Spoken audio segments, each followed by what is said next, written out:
Have you ever noticed how easy it is to look back at the end of the day and realize most of what you did wasn't actually what you were meant to do?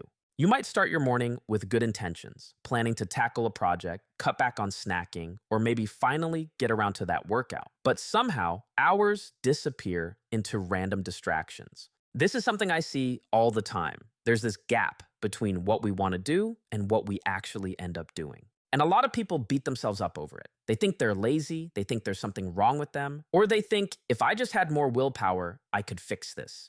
But what if I told you that the solution isn't about trying harder or being more disciplined or even getting more motivated? What I want to share with you today is something almost nobody talks about, but it changes everything when you finally see it. The real skill is learning how to ignore yourself. The real skill is seeing that not every thought or urge you have actually deserves a response. If you can learn to step back and not obey every little craving or impulse, everything gets easier. This is what people who overcome addiction end up learning. But it's just as true for anyone trying to break a bad habit, get in shape, or simply be more consistent in life.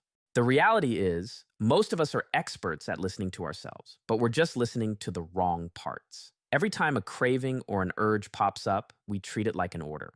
But what if you could just watch that urge, let it pass, and not act on it? That's the foundation of real self-control. It's not about willpower, it's about non-reaction. And once you see that, you can start to build the kind of discipline that actually lasts. That's what I want to teach you today. So, let's dig into what actually happens when you try to ignore those urges. Because a lot of people hear this and think, okay, if I just sit there and do nothing, isn't that just suffering in silence? Isn't that going to make me miserable or just crank up my anxiety until I give in anyway?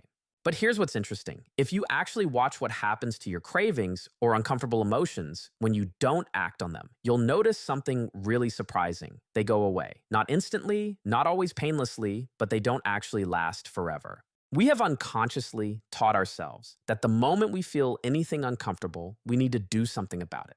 We have learned that TikTok treats boredom, pornography treats sadness, and snacking treats anxiety. But what nobody tells you is that these feelings are kind of like the weather. They show up, they can be intense, but if you just let them be, they pass and eventually disappear. All feelings have a beginning, a middle, and an end. The problem is, most of us never give them a chance to reach that end, because the second the discomfort shows up, we're already reaching for an external solution. Let me give you a concrete example. Imagine you're sitting at home and you get the urge to eat junk food, even though you're not hungry. If you just sit with it, pay attention, and don't immediately order takeaway, you'll notice that the urge gets stronger for a bit, and then, almost out of nowhere, it starts to fade.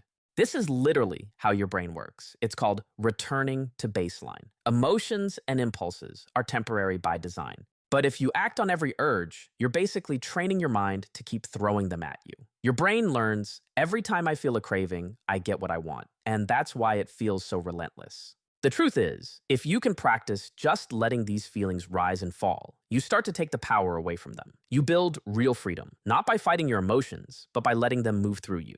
Now, at this point, some of you might be thinking, all right, so if I can just let urges pass, does that mean all I have to do is sit and wait for everything to get better? Not exactly. See, this is where most people hit a wall with self-control. They think it's all about either acting or not acting, but self-control is actually made up of two totally different skills. The first is what we just talked about, being able to not react. That's the ability to notice an impulse and just let it be, instead of jumping to do something about it. But there's a second part that people almost always forget, and this is where lasting change actually comes from. It's the ability to make a conscious choice about what you do next, to act with intention instead of just doing nothing or falling into whatever's easiest. Let me give you a simple example. Say you're trying to eat healthier. You get that familiar urge for fast food, but this time, instead of ordering food, you pause. You feel the craving, you watch it rise and fall, and eventually you realize it's not as overwhelming as it seemed. Let me give you a simple example. Say you're trying to stop watching porn. You get that familiar urge, but this time, instead of opening your internet browser, you pause. You feel the craving, you watch it rise and fall, and eventually you realize it's not as overwhelming as it seemed. But now you're left with this gap. What do you actually do instead? This is where most people stumble. They think resisting the urge is the whole battle, and then they end up right back where they started because they never actually decided on a different action. So here's the key insight. Real self-control isn't just about stopping yourself from doing the wrong thing. It's also about giving yourself a chance to choose something better. It might sound basic, but when you separate these two steps, first, ignoring the impulse, and second, consciously choosing what to do next, you make it way easier for your brain to build a new habit.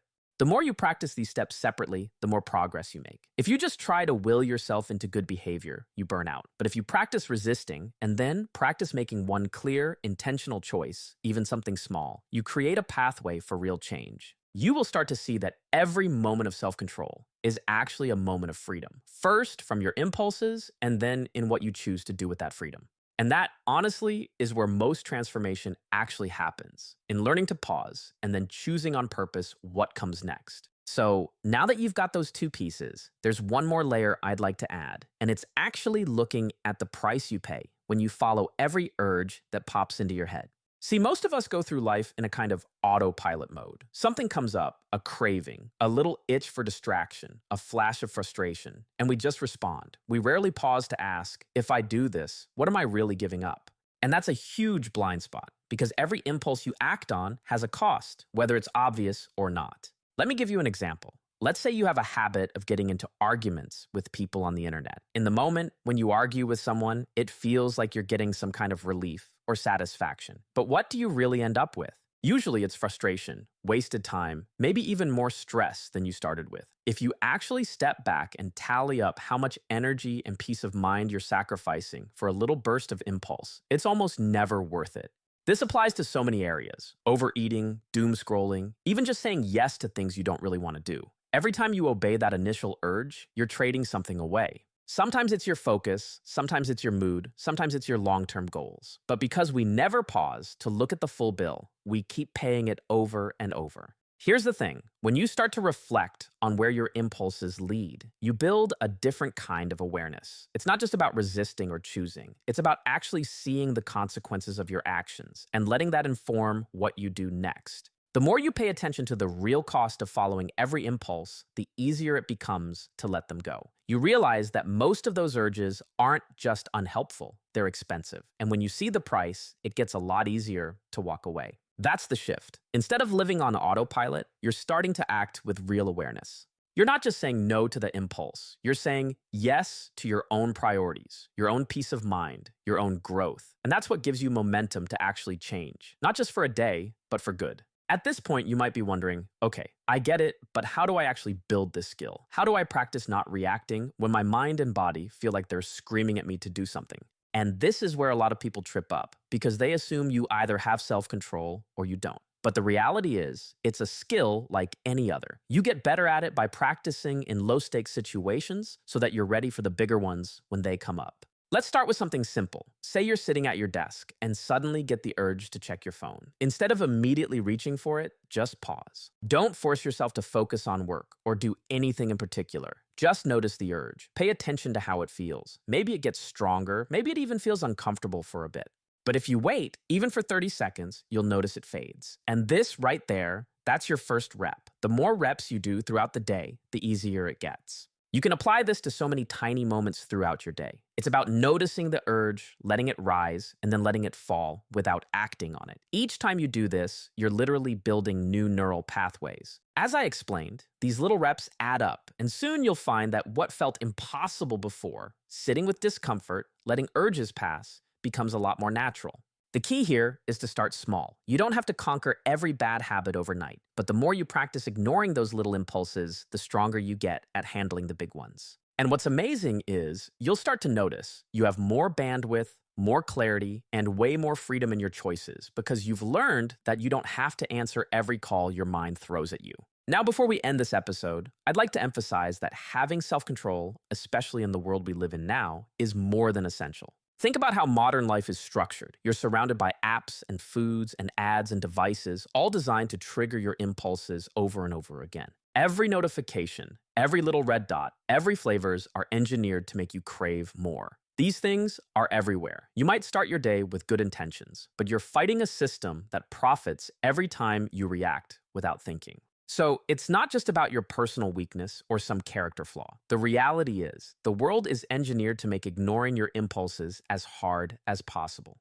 But here's the good news. The more you practice, the more you start to see the game for what it is. You realize, wait, I don't have to answer every notification. I don't have to follow every craving. And the power this gives you goes way beyond just breaking a habit. You get back your attention, your time, your sense of choice. Life starts to feel less reactive and more intentional. What happens to anyone who trains themselves to pause before reacting is that everything starts to change. They feel calmer, less scattered. They stop losing hours to mindless scrolling or eating or arguing. Their relationships improve because they're not so quick to snap or withdraw or escape into distraction. Even things like anxiety and stress start to lose their grip because now you know you can sit with discomfort and let it pass. And this is really what I want you to take away. The point isn't to become some kind of emotionless robot or to deny yourself all pleasure. The point is to put yourself back in the driver's seat of your own life. When you master the art of ignoring yourself, of letting thoughts and urges pass without having to chase them, you unlock a level of agency that most people never experience. So next time you feel pulled by an impulse, remember, you don't have to answer it. Practice that pause, let it float by, and notice how much lighter everything starts to feel. That's the beginning of real freedom, and it's a skill you can build starting right now.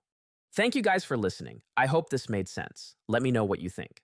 Also, if you have any topics you'd like me to discuss in future episodes, let me know in the comments. Thanks, and see you next time.